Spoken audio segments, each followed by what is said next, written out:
Hello, in front of me I have Samsung S25, and in this video I'm going to show you how to add a website shortcut to home screen.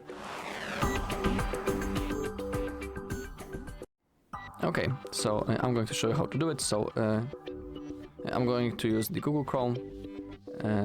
Simply open up your browser, open up your favorite page that you want.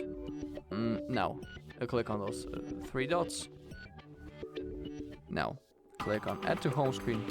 In here you can create a shortcut. Also you can change the name of the shortcut. You can create a custom one. Now simply click on Add.